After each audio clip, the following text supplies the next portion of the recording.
Damara, you've had such an amazing body of work within this space. We're so excited to get to talk to you. Welcome. Yes, thank you so much for having me. I'm super excited to be part of Crypto Fashion Week. If you could style anyone, Damara, anyone, who would it be? If I could style absolutely anyone in the world, it would be Erykah Badu, because she's just such a style icon for me, such a Black representation icon for me as well. Growing up, every time Erykah Badu would appear on MTV or VH1, I would just see a mirror of myself in a way.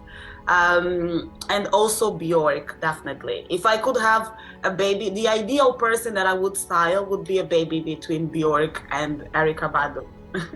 Is it important to show up as yourself in human flesh or pixel flesh as a human? Or would you want to be another kind of creature or being in the metaverse? I think I would definitely want to be another creature or being in the metaverse. For me, the most exciting part of the metaverse is that we can really expand our notion of self, of identity, and of body. I would love the metaverse to be a little bit like this, superhero gaming environments where if you're wearing a suit that has wings, suddenly you're flying. If you catch a specific coin, suddenly you're blue. Just a little bit more abstract from the literal human representation. I think it's already boring. I mean, we already know each other as we are. So does that make us boring as human beings in organic flesh? Are we just these daft, uninteresting beings? Absolutely not. Absolutely not. I think we are very interesting actually as a species and everything. Just inputting our own inner God in a way in the process of creating the metaverse. So we're changing the biology of the metaverse, if that makes any sense.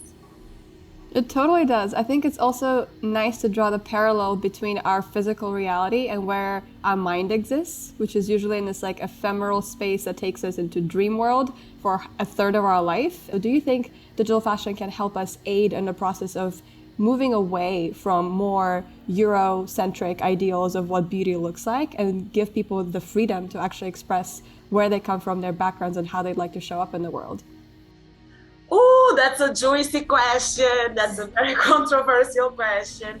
I think that yes and no. So if I look at digital fashion designers that I admire, like Scarlett Young, Stephanie Fang, Katy Tay, if we're looking at this group of creators, these are my top favorite digital fashion designers, and it's a completely different demographic from my favorite physical fashion designers from the 90s or from the 80s that were all male and all white, right? On the other hand, if we look at digital it girls or digital top models, the group is a lot more diverse, but the group of people representing them, it's not. And that's what is concerning to me. It's concerning to me that in the metaverse, we normalize white people selling bodies of color. For me, that is concerning as a message, because although the metaverse exists in a different reality, it is an extension of the history we have in this reality to explore. It's Sunday right now and you gave a whole sermon. I think about these things a lot too, and I'm like, okay, Damara, I know what panel you're on without a doubt. What you're saying is super important. I think especially men even selling women's bodies in the metaverse. What is that really saying? Especially young bodies, young girls, looking a very specific way. And so with that, I wanted to ask you named Steffi Fung, you named, Scarlett Young, great designers, Katy Tay. Are there any people of culture from the diaspora that are designers other than yourself? Oh my God, yes. I love this question. So I really love seeing other Angolan artists in the diaspora that are taking our own cultural identity and cultural pains as a way of healing, as a process of representation as well.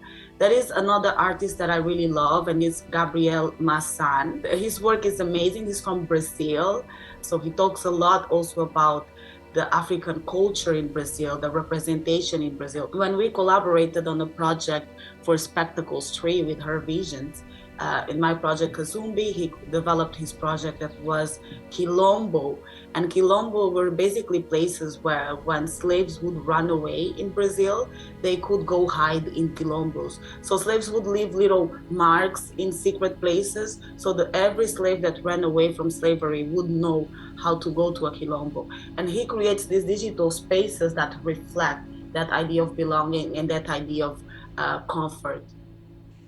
I love that. That's really beautiful. I just want to say, here in the States, we now refer to people who were prisoners of war, like people they call slaves, we call them enslaved now. Because when you think about it, they weren't slaves. They were doctors, lawyers, designers, artists, bakers who were taken. So just want to say a part of the healing begins also with the language. Enara mentioned this earlier when she said, can you speak more about these Eurocentric ideas of beauty? I think it's super important to also decolonize the language of fashion and beauty, right? So in that decolonization, I've also moved away from saying the word people of color, right? Ooh, I'm loving this. I'm loving this. People of culture, yes. Oh my God.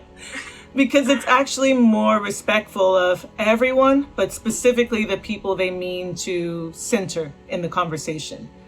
Damara, I'm really curious to know how your personal relationship with your family, with your loved ones, has affected your work or how it shapes your work.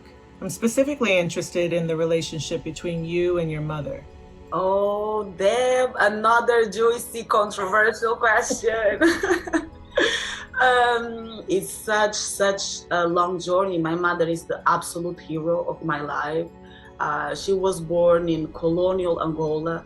She had quite a difficult life. She became a widow during the Angolan Civil War. Then she met my father and gave birth to me in her 40s. So it was very difficult for me, especially because of the age gap that me and my mom always had. We were always able to be best friends. We were always able to be besties. And no matter how bold or rebel I am, I was always able to be a little bit like conservative in certain things. Like I'm a proper lady. And my mom as well, her being like a proper lady, she was also able to get into my vibe. She would always be like, damn, everyone is looking at you. Do you feel okay like that? So when my mother started getting sick, it was a very, very difficult time for me, I must say, if not the most difficult. Until this day, it is the absolute pain to my soul.